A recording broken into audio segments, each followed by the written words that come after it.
I'm here with my good buddy and collaborator and friend and colleague in the industry, Peter Dziewa with SafeBridge Financial. My name is Eric Hahn. If you find this video helpful, please consider subscribing to my channel for more valuable insights into the real estate market, and I'll teach you a thing or two along the way. I'm a licensed realtor with award-winning Finney Real Estate team. We sell real estate from Toronto to Niagara Falls and the surrounding areas. We've been ranked #1 in Canada under Roy LePage 8 times. Click the link in the description to book an intro call with me at any time. Let's get into the video. I always love speaking to Peter, and I refer a lot of people to Peter because I feel I can trust Peter. He knows his stuff, and he's very, very patient with my stupid questions. I always like talking to Peter. Thanks for coming. Eric, it's always a pleasure. I think we have a very similar working style and very similar values, so that's probably why we work so well together. And I love sending clients to you as well. So let's both keep up the good work. Yes. Right. So today we're kind of experimenting with this new video cast that we're doing, and it's going to be a little bit more conversational. We're going to talk about some hot topics in our world and in the economy that might be pulling at your strings in terms of making a move in real estate. The big one today, by the time this video comes out, there will be a new president-elect south of the border.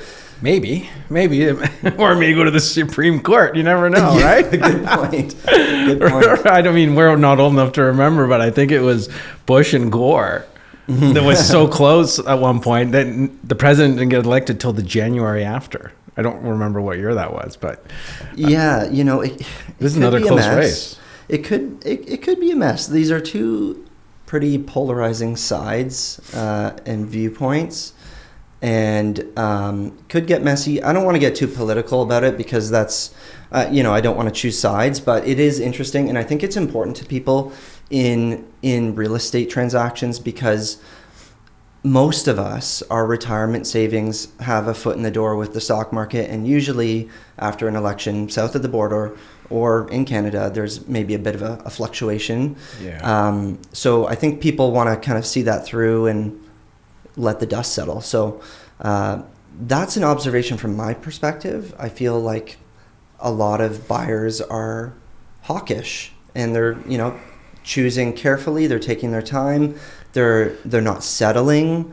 Are you seeing that as well? Or? Absolutely. Yeah. Absolutely. There is a lot of people that just I don't want to say can't make a decision, but will see more homes, put in more offers, and wait for the right time and the right feeling and the right property and for everything to click. Mm-hmm. And it makes sense. I mean, you're making a big financial decision. Yeah. So it's good to have your ducks in a row, and it's really good to make that decision that way, right? Gone are the days of, well, I got an extra $100,000 on my line of credit. Let's buy a condo. Yeah. It's not 2021 anymore. Right? Yeah, for sure. Fun times. So Peter, a big topic late in the latter half of this year in 2024 has been, actually throughout the year, the federal government and other parties have introduced some new rules coming into your world, into the mortgage world, how first-time buyers can qualify and what products are available to them. Can you remind us what's coming? Yeah, I mean, it's no secret that house prices aren't really coming down. So affordability has to improve. So the government has come back and brought back 30-year amortizations for first-time buyers, which will increase a first-time home buyer's budget by about 5 to 7%. It's really good news. And we've also learned that the mortgage insurance cap has been raised to $1.5 million in purchase price. So, I mean, I can't tell you the countless amount of buyers I've worked with that bought for 1.1 or 1.2 million because they had $220,000 or $240,000. If they had waited till December 15th of this year, they could have bought for 1.5 million. Mm-hmm. And I think that's a great initiative because there are a lot of buyers out there that are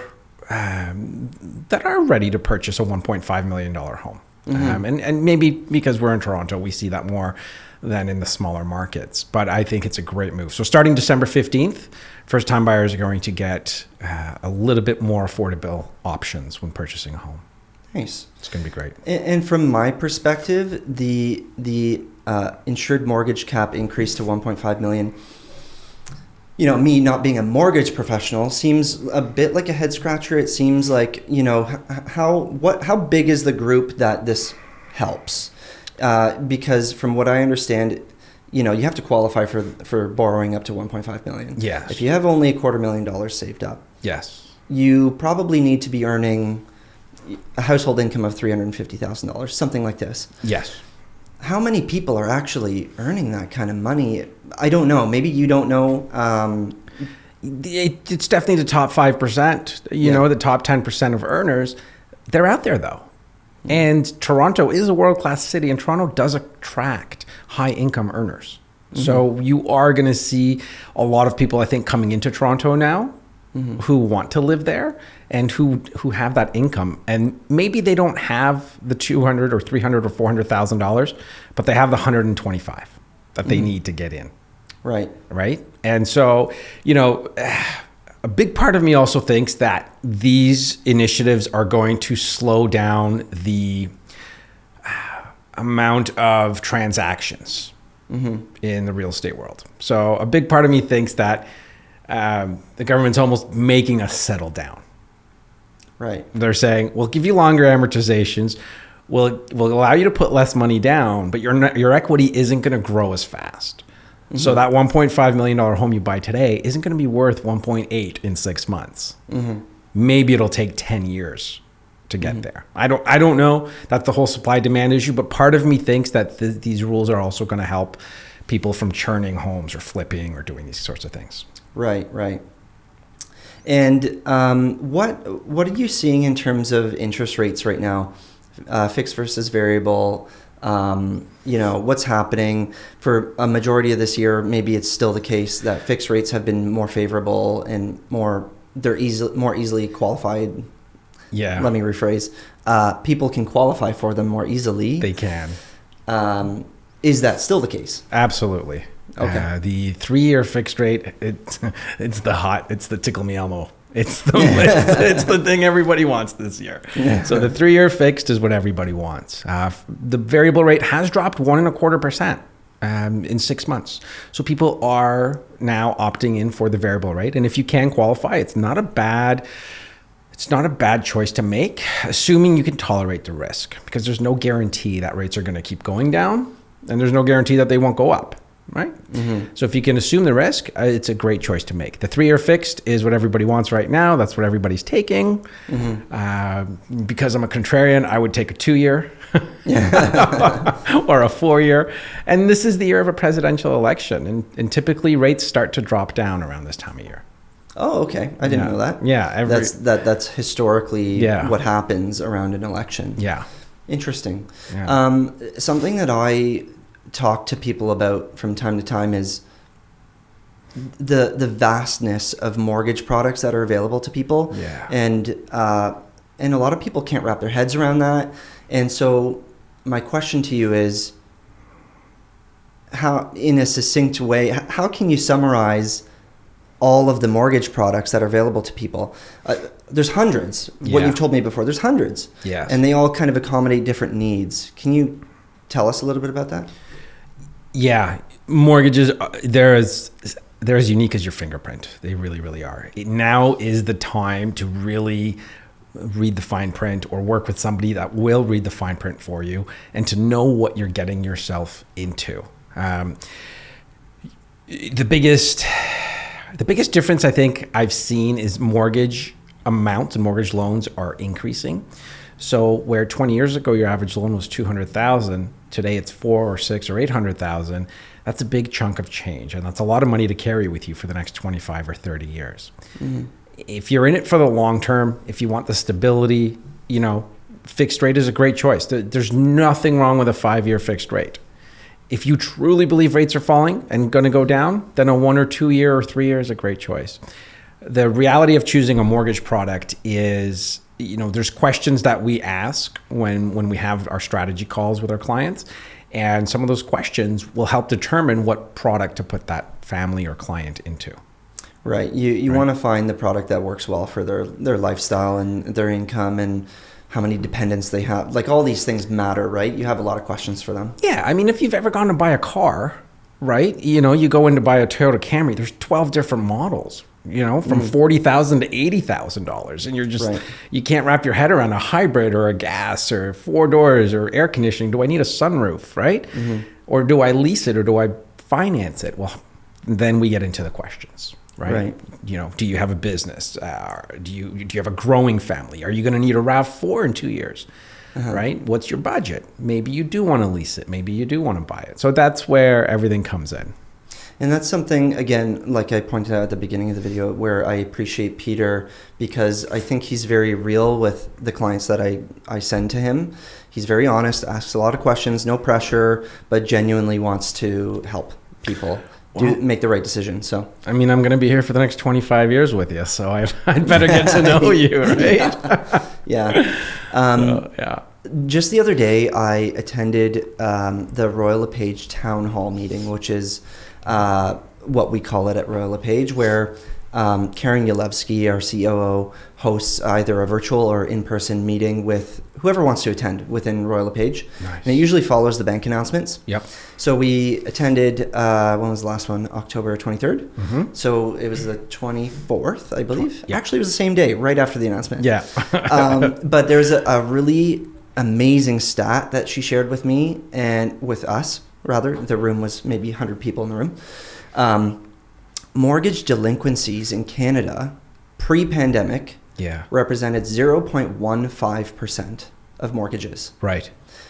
Today, 0.19%. Yeah. And if we were to put a number on this, that is less than 10,000 mortgages in Canada that are delinquent. Yeah. So there's a lot of buyers out there that, I don't know how big this group of buyers are right now at this point in the game, but there is a group of buyers that believe there's another big drop or a big adjustment around the corner, and I don't believe it. I don't see it. And that's the proof. The delinquencies has hardly even changed. Yeah. So you're waiting for a big collapse. I just don't know if it's there. Canadians are very responsible homeowners. Very. And Canada has one of the largest percentage of population of homeowners. It's pretty fascinating, actually. I'm quite proud of it. I'm quite proud to live in a country that has 60% or more homeowners who are that responsible with their money, right? So I love hearing that statistic. And mortgage delinquencies, I mean, they have to rise. Interest rates are going up. People made some speculative decisions. So there's no question that they were going to go up. That was just a given. And you're right. I don't know if there's going to be this big drop. I mean, sellers, you can speak to sellers. Are sellers saying, okay, I can't get 1.5, I'll take 1.1? No. Right? That's it. That's my answer. Yeah. So sellers are, they're working with buyers that come forward if they have to sell, if they're in a position where they really need to sell. But if they don't, they're willing to wait, and we're very sticky with prices at this point. And there's a lot of inventory out there, a lot of which is perceivedly overpriced, or they're reaching a little bit, and buyers aren't willing to go there yet. Yeah. And those are held by sellers who don't need to move. Right. They say to their realtor, "Hey, if you can get me this, I'll sell." But then it sits for 100 days, 150 days. Eric, I swear I'm the only Canadian that thinks we have too much inventory.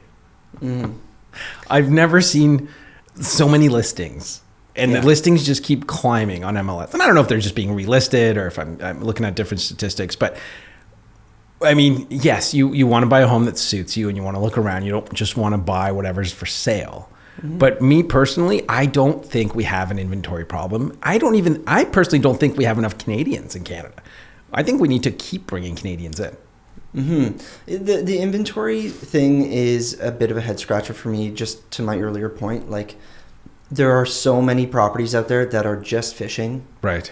Sellers that don't need to sell. They're just trying to, get a number that sounds great. Yeah. And if it works out, it works out. So I feel like you know, 20-30% of these listings are just kind of, they're not motivated sellers. Wow. So are they real? I don't know. Right. Have they received offers? Probably. Low balls from the seller's perspective. But to your point, they're just going to sit, relist, cancel for a month, relist again. So with that in mind, if you are somebody who's thinking about selling, upsizing, downsizing, and now is the time, or the time is around the corner, pricing has never been so important. Everybody's paying attention. Right. All the realtors are paying attention.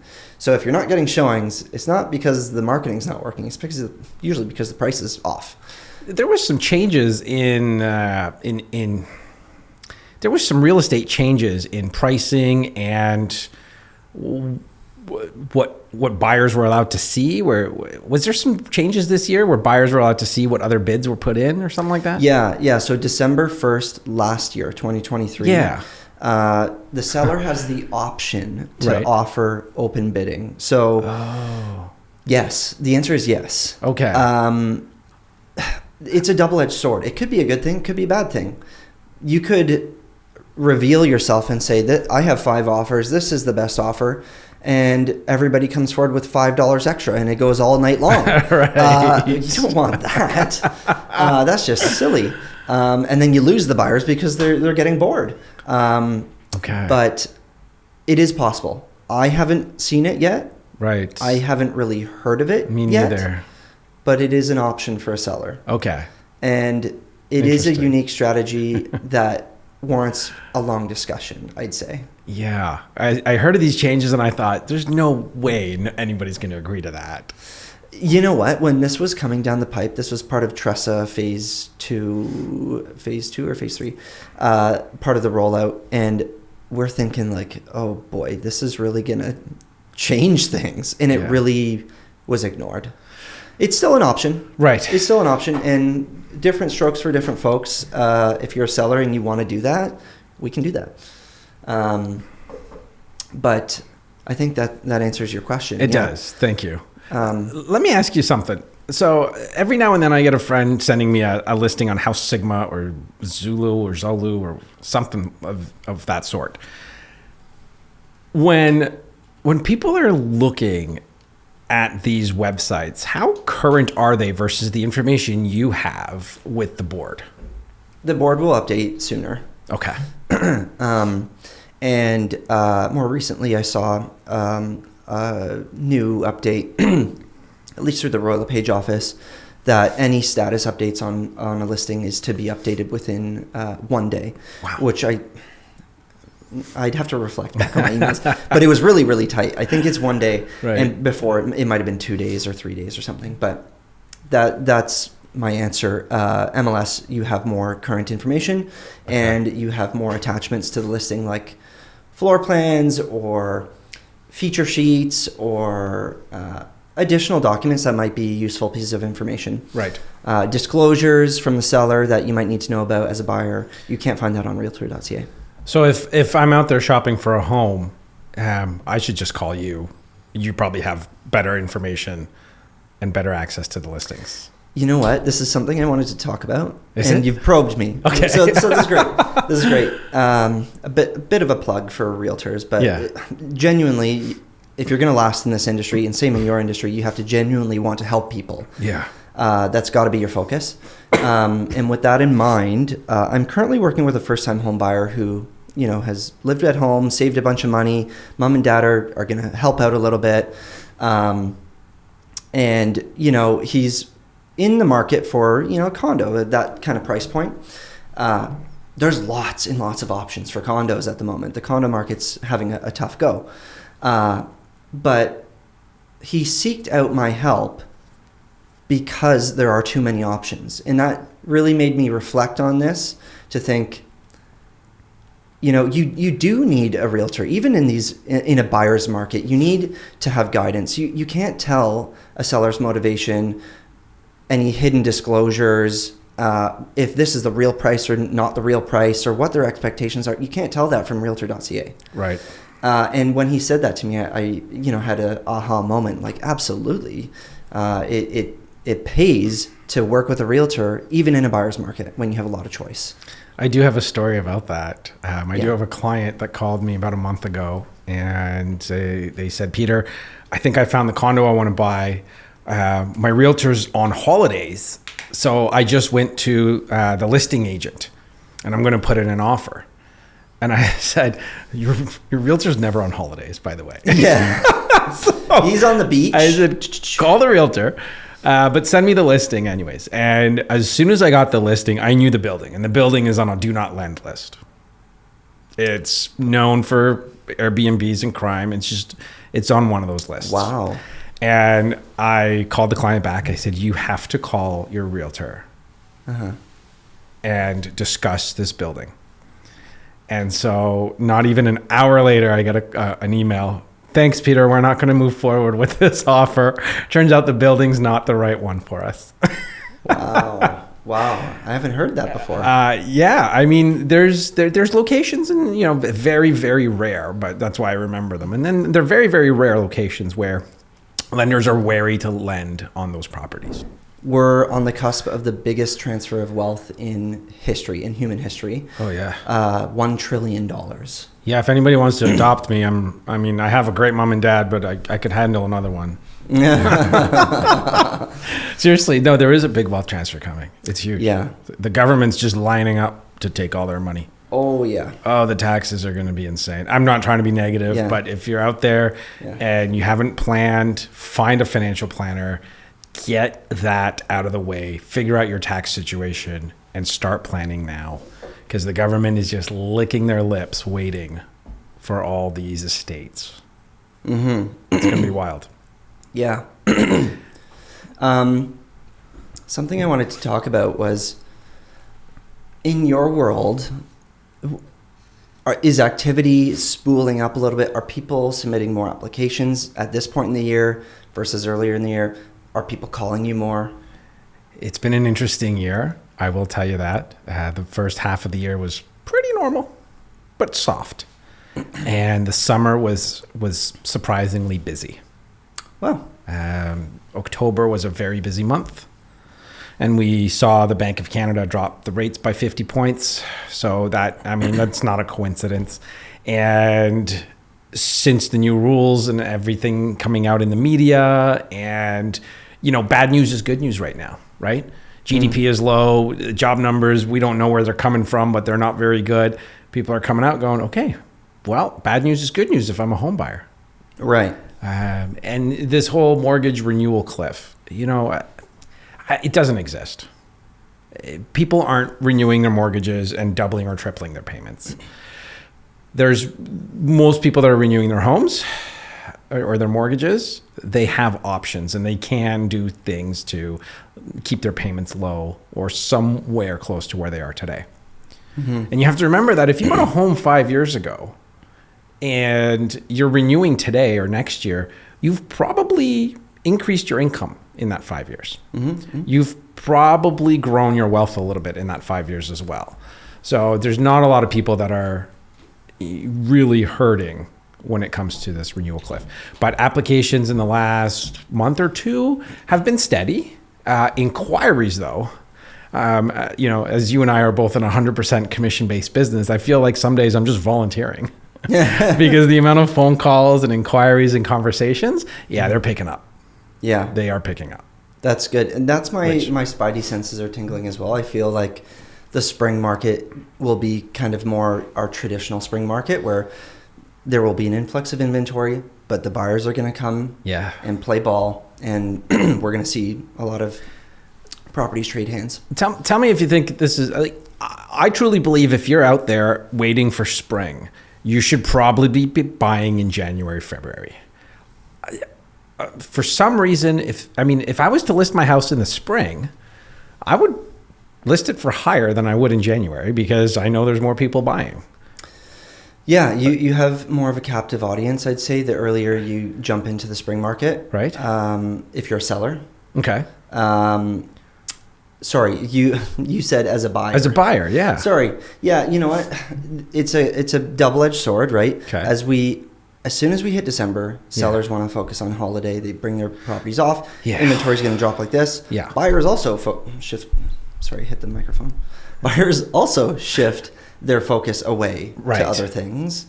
The savvy buyers are going to win the winter market. That's my point. Yeah. Like if you're buying, get out there now. Yeah. Buy when there's snow on the ground. You're less likely to, compete with another buyer group. Yeah. The sellers that are still out there in December, late December, are the ones who actually will need to sell. Right.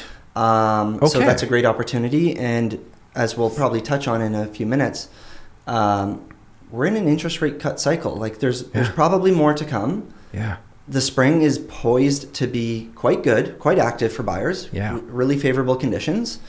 So if you're a buyer, like keep your wits about you, keep your eyes open. That's what I do for you. But that's my mindset going into the winter. I feel like there's going to be some really sweet opportunities for buyers. Now, on the other side of the coin, if you have a property and you're trading up, or the opposite, you're trading down or moving out of town, I would approach it differently either way. Okay. If you're trading up, assuming that you're going to spend, let's use some numbers. Your current house might be worth $1.5 million. Right. You're looking for more space. The family's growing. The kids are in school. You don't want to necessarily leave the area. Okay. You're looking at a budget of $2.5 million. Yeah. Assuming you can sell for 1.5. You've lived there for 10 years. Your income has increased. You got a promotion. This, that, all these things happened.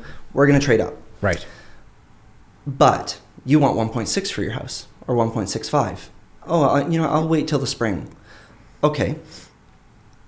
Perceivably, this 10% increase in value in your current home has also happened on the buy side, which is $250,000. Which is 2.7 now. So you have just walked away from $100,000. Yeah. Just to wait. So my theory here is, while inventory is high, if you are trading up, you should be shopping. Right. You should be shopping. Right. I think there's money to be made here if you do it before the end of the year. Grab something that you like. On the opposite, if you are moving down or moving out of town, it's likely that your current asset is the more valuable asset. It makes sense to wait. Okay. Because you can wait and let that asset grow 10%.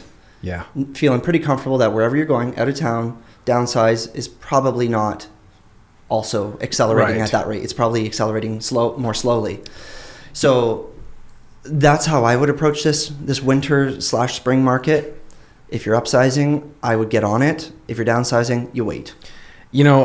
I have this theory. If you qualify today for a $750,000 purchase and you want to wait till the spring, and that's cool. I mean, you the right time to buy is when you're ready. That's the best answer you can get, right? With these new rules coming in December 15th, let's say you can now afford $800,000. Are you just waiting to buy the same house but spend $50,000 more? I truly think so. I don't think that moving up from $750,000 to $800,000 is going to give you more choice. I think that sellers are just as savvy and they're saying, well, people qualify for more now? I want more for my house. I'll wait another 30 days before I change the price. Yeah. Yeah. So I don't know. I guess the right time to buy. I mean, $1 million question, right? Where are rates going? $1 million question. When you've got all your questions answered through Peter. Yeah. And you've engaged with a knowledgeable realtor. That's right. Silly plug going on here. Shameless. I love it. But in reality, get your questions answered, get the process going. Often I have conversations with people. They're like, oh, yeah, like, no problem. I'll help. Have you spoken to a mortgage specialist? Will you be borrowing funds? Oh, yeah, no problem. I have great credit. Right. Oh, boy. Boy. Okay. I tell you. Yeah, that's not going to work. So, hence, inquiries are up at your office. You're talking to a lot of people right now at this point in the year. So my favorite clients are the ones that haven't been pre-approved. And I'm not saying that to be facetious or anything like that. It's it's legitimately amazing how many people will go out. I mean, use an online calculator. Yeah. Do anything. But it does astound me how many people go out and say, oh, I want to buy a home. I got to buy for $900,000. Yeah, I could afford $900,000, right? And then they don't realize there's rules and there's the banks. But I think the biggest thing people don't realize is at the end of the day, 9 times out of 10, rate, product, bank, they don't remember. All they remember is their payment. So now a lot of times people will go shopping for a home and they'll submit an application, they'll get an accepted offer, and then they'll get the approval. And I've had this happen before. And actually, I've had this happen before. And they'll say, we're not ready for this kind of payment. And it's like, okay, well, that's why you have a 5-day finance condition. Thank goodness you didn't go infirm, right? Even though they qualify, some people just aren't ready. Yeah. I think one of the biggest misconceptions, or one of the biggest things I wish I could talk to people about is, what's your monthly payment going to be? Yeah. Right. And an easy worst case scenario number, $600 per month for every $100,000. Okay. So, and that's going to be higher than you think, or than the reality of it. It's a little lower. But if you're looking for a $700,000 home, just pretend it's going to be a $4,200 a month payment. Right. It's not. But once you add property tax and some bills, it's going to get up there pretty quick. Right. So that's the biggest. Yeah, I think that's definitely a misconception that I notice as well. Yeah. You should be shopping for your monthly bill, not the purchase price. Focusing on what you can manage and then kind of work. But it's okay if you don't, because I'm right there to refinance your home 3 years later too. So don't worry about it. Shameless plug. Totally. Shameless plug. I love it. Don't worry about it, right? Not good.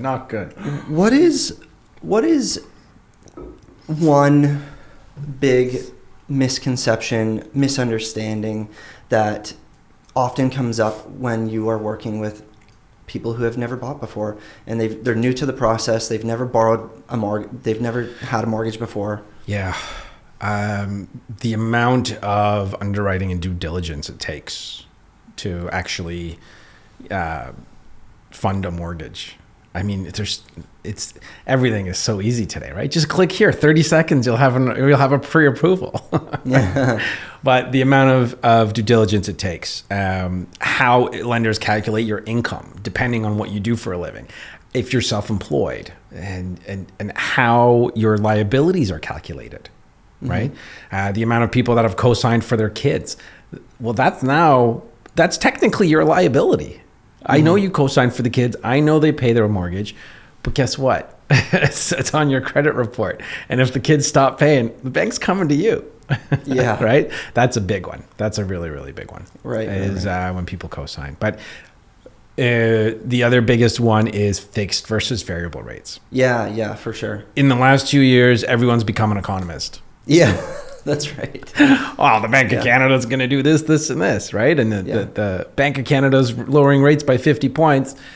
People that have been locked in for 2 years are calling me saying, why hasn't my rate gone down? Why hasn't my rate gone down? The Bank of Canada just lowered rates, right? So, I mean, it's two totally separate products, right? And it's priced on two totally different things, and we can get into this for hours. You know me. I can talk about this for days. So just having somebody that's willing to learn and willing to ask questions and educating themselves, I think, is the biggest thing when it comes to getting a mortgage. Because, I mean, I do research if I want to buy a TV for $600. Right. You know what I mean? Yeah. Actually, that's funny that you mentioned that. Somebody who, decides, I want to buy a new MacBook Air. Yeah. They're going to spend days doing the research. They're passionate about the purchase. It's just $1,500, $2,000, whatever it is. Yeah. Then when it comes to the mortgage, they don't understand why it doesn't happen like this. Right. Right. So it's kind of funny. So do your homework. So ask your questions. Yeah. Write down your questions. And don't worry about let us take care of the details, right? But we'll take care of the details. Don't worry about that. Worry about the bigger picture and if you're comfortable and if it's the right house and the right payment. And I got to tell you, 9 times out of 10, all people want to know is, what's my payment? That's the first thing. If I could have an eye scanner attached to my computer when I send out an approval package, I bet you it would just scan right to where's the payment. Yeah, of course. Exact same when you shop for a car. Yeah. Right? Oh, yeah. You instinctually just go right to the monthly bill. Yeah. So we're going to do something fun here for everybody watching. We are going to predict the future. Ooh, I love it. We don't have our crystal ball, but we're going to be economists. We're going to put our economist hat on. Done. And so December 11th, Bank of Canada is going to do another announcement. Yes. Everybody's hearing things. Nobody knows the future. Yeah. There's a few different opinions, but we're going to make our own opinion. We're going to write down and then reveal to each other. All right. What do we think is going to happen? How many basis points or zero, right? Whatever. Yeah. We're going to see on December 11th, and then we're going to show them to the camera and ourselves. 11th.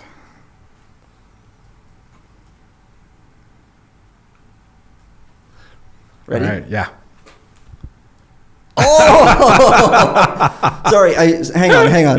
That's okay, yeah. Okay, mine is, yeah. Yeah, wow. I think, so here's what I want you to keep in mind why I made this choice. December 11th, January 29th, and March 12th, I think are the next 3 meetings. That's 120 days. That's not a long time. Right? Is it December, January, February, March? It's about 120 days. So that is not a long time. The Bank of Canada did make this jumbo rate cut in October of 50 points. And they had to because they need to stimulate the economy. I think they're going to go 25, 25, 25. Okay. I think if they go 50, they're going to lose a lot of credibility in the global economy. Right. Yeah. And my thought process here is if I'm putting my economist hat on, and I'm not an economist, and nor do I have a crystal ball, but just feeling it out. Yeah. I think the September inflation report was 1.6. Core inflation was 1.6. Yeah. Take housing and energy out of the equation, or interest out of the equation, and we're flat, maybe something like that. We are currently in the most important quarter of the year for retail sales. Yeah. Very dangerous. Yeah. People have to spend their money at this point in the year, or we're going to be in trouble, because Jan, Feb, March, people are going to be catching up on their bills. So that's kind of my theory. I think we're, in a fragile state. There's an opportunity here to really spur some things up, make sure people spend their money this holiday season, and avoid problems later. Double-edged sword. People could swipe the credit card because they do 50 basis points. Yeah. They swipe, and then they can't spend all year next year. So there's no right answer, I think, at this point. But I think it's clear that we're still in a rate-cutting cycle. Oh, yes, we are. The jobs that are being created right now are mostly government jobs. That's not something people are talking about. That's a problem. We need to create jobs with multinational corporations, with trades. The government coming out and just creating more jobs is not going to help. GDP numbers, with the election, I mean, look, the election isn't really, the US election, as much as it affects the whole world, it's not going to affect us as much as we think. Things are already happening. Canada's already separating from the US in terms of economies and what's happening. They're on fire. Their inflation's going to go up. And if they do impose these tariffs for whoever comes into power, these 10% tariffs on our exports, I mean, 70% of our exports go to the US. So we're going to have to raise prices. It is going to be inflationary. So it's going to be interesting. And you're bang on with the whole Christmas season and people need to spend. I don't know about you. One of my forms of self-love is I just go shopping, window shopping. Self-love? Yeah. Oh, window shopping. Yeah, window shopping. I'll go to the mall and I'll walk around, or I'll go to Home Depot or Costco. And there's a lot of things on sale right now. A lot. And guess what? Everything's in stock. Interesting. Yeah. Interesting. I went through Costco the other day. Yeah. And I usually fight tooth and nail to not go there. because it's too tempting. Don't bring a cart. Just don't take a cart. Yeah. Right. We went there the other day, and even I catch myself. You go through the aisle and you see all the Christmas decorations, all these things, isn't that great? like a nutcracker that's 9 feet tall. You put in your living room. You need it. I'm like, I have to have this. Yeah, you do. Why wouldn't you? It's on sale for $3.99 from $6.99. Yeah. I have to have it. Yeah. No, I don't need to have it. Why am I here? Yeah, right? I went there for some vitamins. Yeah. And I left. I spent $300. Isn't that great? So, yeah, that's true. I think it's going to be interesting to see how Canada as a whole, how the housing market fares in the coming months and into the new year. I'd say, we can expect a little bit of trading sideways in the immediate term, but I think spring will be a pretty good market. Interest rates will be more favorable to the buyer, and I think people will be more motivated to come forward. So, one of the things I've tried to be is always be positive, right? When I post something online, I is it positive? Is it useful? Is it true? Mm-hmm. And as much as we don't have our crystal balls and we're not economists and we can't predict, there is an aura of relief right now in Canadians' minds. Okay, things are getting better. Inflation's coming down. I can afford groceries again. No, you can't. Groceries haven't come down as much as you thought they have. Mm-hmm. There is that aura of relief, though, and I am seeing it, and I think it's great. And one of the things that I always forget, that I have to remind myself of, is all these reports that we see, like inflation is a lagging indicator. So when we see an inflation report or GDP numbers or jobs numbers, those are all from the past. So we're looking for leading indicators, right? And all these are telling us what's going on. So just remember that things take time to formulate. Mm-hmm. When the Bank of Canada raised interest rates by 1 full percent in 2022, 1.00. It was wild, but it worked 18 months later. People were like, okay, I got it now. I got to stop spending. Right. Right? And now they're cutting rates because people stopped spending. It's a vicious cycle. Right. The tide comes in, the tide goes out. The tide comes in, the tide goes out. Yeah. So what are your thoughts on, maybe you can help me classify, because I've always thought there was 3 different markets: condo, townhome, detached. But I'm wondering if it's more of a 3 different price markets: under $1 million, under 1.5, over 1.5. Like, is there like a category that you have as a realtor, kind of that for me personally? Yeah, when you're yeah. What I work on, in particular.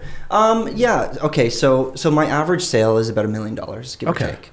But I've stretched all the way up here and all the way down there. I've purchased a property in Windsor, Ontario, for $350,000, a detached home. Wow. A couple of years ago for somebody. Wow.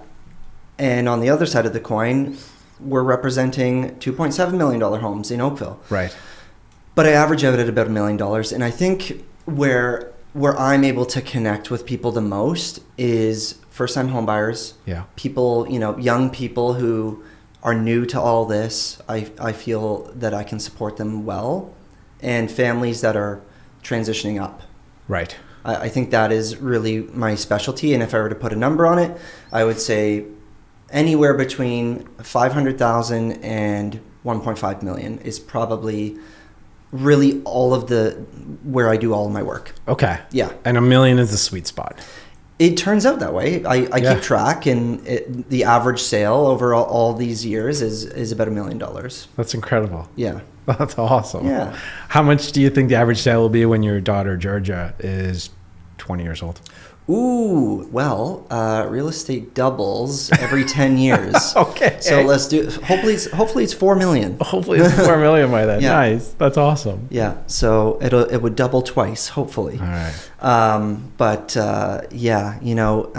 it's a tricky market right now, and like we talked about earlier, I think you need now more than ever support systems like Peter and myself to keep you well informed, help you make good decisions, so that you can feel good about getting into the housing market and building wealth for you and your family for years to come. And eventually you're going to downsize and you're going to be able to pull a lot of that equity and live off that as part of your retirement. So real estate is a really important tool for young people. You should really look at the spring market as a great opportunity to enter the market. So another fun game. I don't want to pull out our cell phones because mine's being used. But if I was to call you right now, okay, Eric, I'm shopping for a home with you. Yeah. Okay. And house inspector doesn't show up or cancels last minute. But this is the only day you could do it because I'm going out of town. Mm-hmm. Do you have a backup you can call? Yes. Perfect. House inspector finds something and says, "Hey, this is out of my reach. You got to call a contractor." Do you have someone you can call? Yes. Exactly. I have a little black book. Right. And actually, this year and going into next year, I'm putting a big focus and investment actually into my little black book, I'll call it. But really making an effort to meet more people, not necessarily with the mindset that I need to help you with real estate. But I want to help you build up your business, whether you're a plumber, whether you're a nutritionist, a therapist. I want to learn about your business, and I want to connect you with people that I know. It's so important to have the right team and the right connections. And I'll share this story if I can. Just 2 weeks ago, I was working on a solution for a client, and we had no clue what the home was worth. And I called you, you picked up, and I said, "Hey, Eric, there's this address in this city. Can you give me a quick idea of what you think it's worth?" And you were bang on.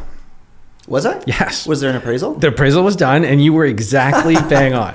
Well, I follow my gut. And if I hadn't called you, I would have just been, I would have had such low confidence talking to that client saying, "Well, I don't know what your home is worth."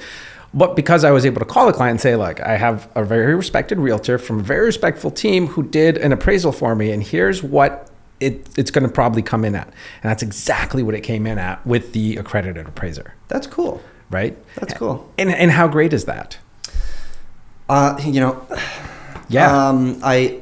think that's amazing because we don't have a crystal ball. Right. I can't see the future, but it's my responsibility to represent a seller and to have a really, really deep understanding of what the value of their home is, because I need to be able to defend it in a negotiation. If I'm not prepared to defend it, that could be costly to the seller.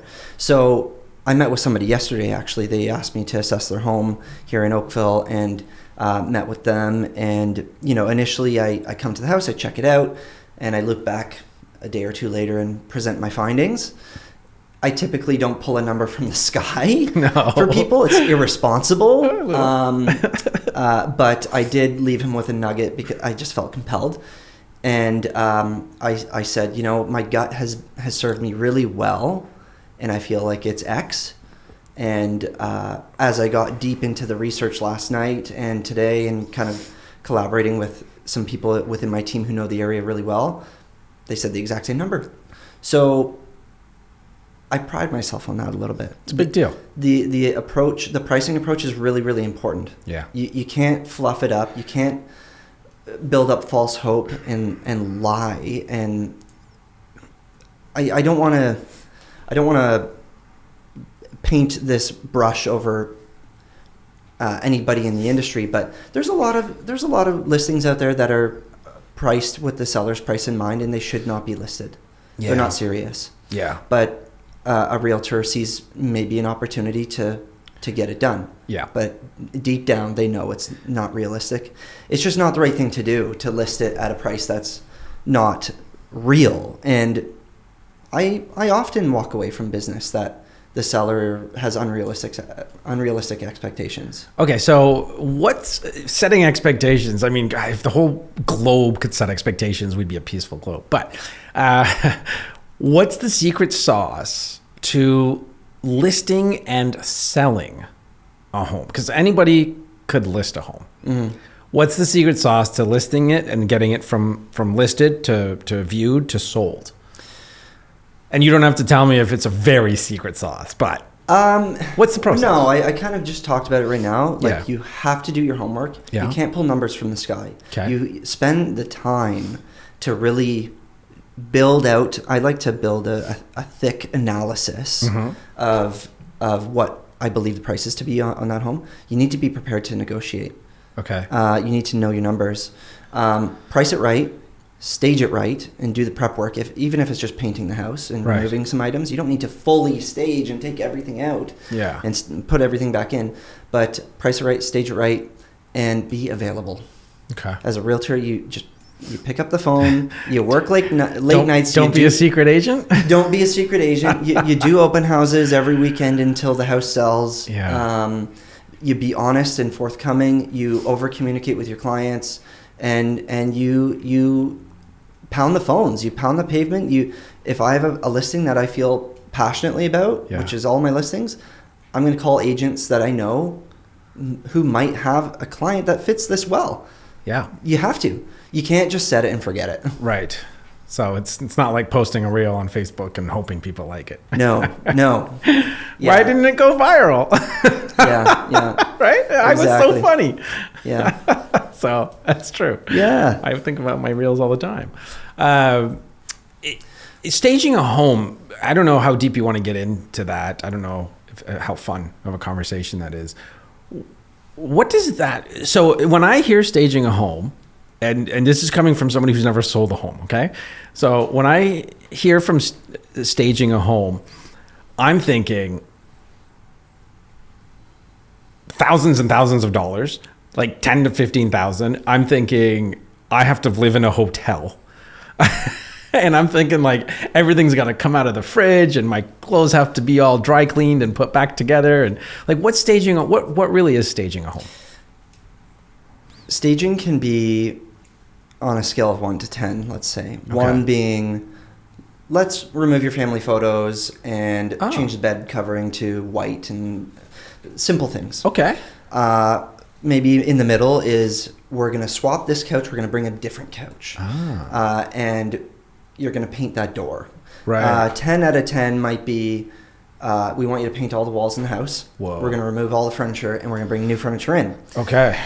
You can live in it. Yeah. Absolutely. But we tend to tailor our recommendations based on what is realistic for the seller. Like if you have dogs or you have a big family and the kids draw crayons on the walls, like that's a little bit different. But we tailor our recommendation based on what we think is required. Right. And the cost of the staging is usually included with our fee. So you don't have to worry about that. For real? I was going to ask you who pays for the staging. We do. No kidding. Yeah. Wow, that's fantastic. Mm-hmm. Oh, okay. So there's nothing to lose. Well, that was easy. It's like a Staples button. I don't know if that's easy. I don't know if that's been traded. It's like a Finny button. I like that. I know, right? Like that. I don't know if Staples will get mad if I said that, but we've in the past we've brought in interior designers to come in and literally make a list of recommendations of what to do. No kidding. And then we can kind of pick what the seller's comfortable with. Right. And then bring in furniture. Because Eric, I'm telling you, I'm a single guy. I am not taking my beer fridge out of my living room. Look. We gotta talk. It's next to the couch for a reason. Look, it's right there. It's convenient. Yeah, it's a George Costanza special, man. Right? Yeah, right. The lazy boy with the fridge in it, and it's got Pepsi's in it. We try to work with what you're comfortable with, but me as a real estate sales professional, I'm going to tell you the truth. I think out of this list of 20 things, I think you should do 19 of them. Right. But how do you feel about it? So it's a conversation. And then when it comes to, I mean, how many people move into a house and then just tear down the kitchen or redo the bathroom? A lot. So should people worry too much about, completely gutting and renovating a kitchen or bathroom? Or is there a good chance that somebody may just do it again? This is a good topic, and it comes up often. Yeah. People want to redo the kitchen because they think they're going to add value to the house when you Right. sell it in 2 years' time. Often you renovate the kitchen and then you like living there and you stay there longer than you said you would. That's what I did. There you go. But That's funny. I think there's a misunderstanding where people think, okay, we're going to deck out the kitchen. Yeah. We're going to spend $150K on it. Ugh. And the house is going to be worth $250,000 more. That is not true. Okay. I'd say the best case scenario is you get all your money out. Wow. Just like staging, what it does is it creates urgency, it creates an emotional response and a desire in buyers to act more quickly. No kidding. They just want the house. Right. That's it. We can't prove that staging a certain way or a certain amount or renovating the kitchen, spending $81,250 on the kitchen is going to yield more money. Right. We can't prove that. But we can do these things within our control to create urgency and create a desire within buyers. So clean, modern, crisp, livable. Yeah, if you're thinking about doing the bathrooms and in the kitchen and you do want to sell next year and this is the plan, you can go IKEA cheap or you can go Wolf Range and top of the line solid wood custom blah blah blah. Go somewhere in the middle. Right. Something you'd be happy with. And you should be able to get 80 to 100% of your money out, but the idea is to have no pushback on the listing.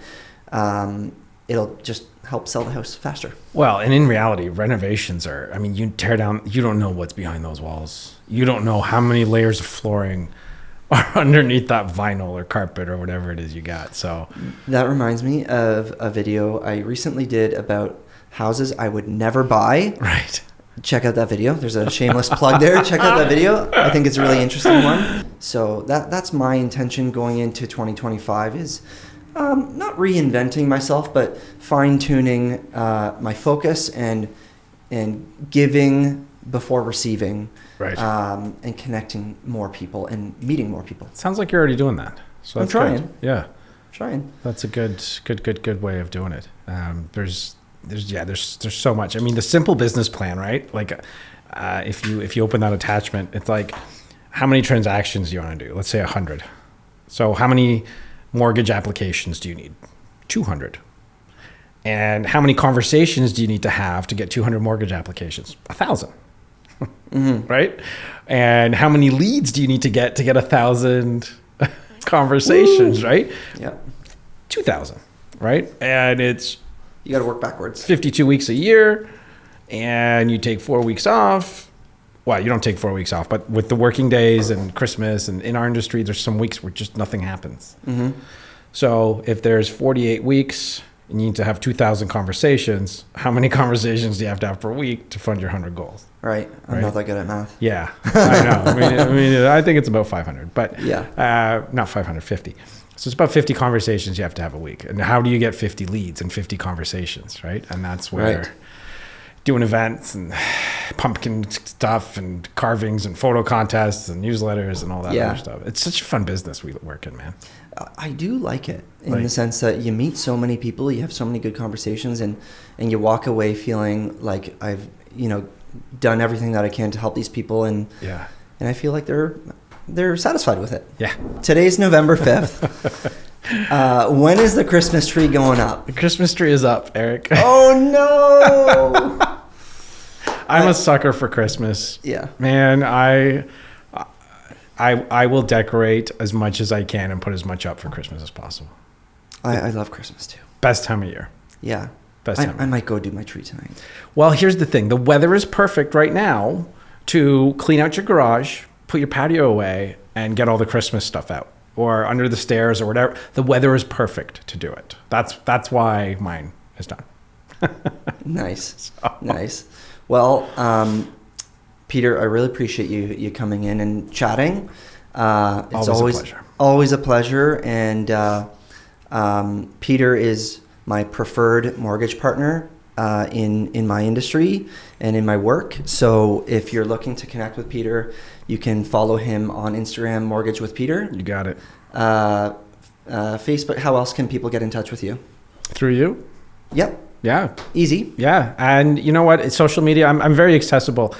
I think I live on my phone. So if you find me, I'll get back to you pretty quick. And just further to build on this, what I really like about Peter is no pressure, happy to just get on a call with a stranger and answer some questions to build that trust. That's the forefront of his business, building trust and being accessible. So if you have questions, you can reach him through me or find him on social. Thanks again, Peter. Eric, thank you. And you are just as valuable as a partner to my business. I know you've helped some of my clients and you're helping current clients with listing their homes and moving up. And how can people get in touch with you? Through you. That's it. You got it, brother. I love it. You could probably find me on social, EricHahn_RE. Don't really use Facebook. Don't really use LinkedIn too much. Yeah. I'm building YouTube. You can find me on YouTube at Oakville Real Estate, or you can type in Eric Hahn Grow with Real Estate. You can find me there. Building a bit of a following, experimenting a little bit. Love it. You can find me there. Personal brands are fun. My name is Eric Hahn. Thank you for watching. Please consider subscribing to my channel to gain an edge in today's real estate market. Got questions? You can book an intro call with me by clicking the link in the description or commenting below. Talk to you soon.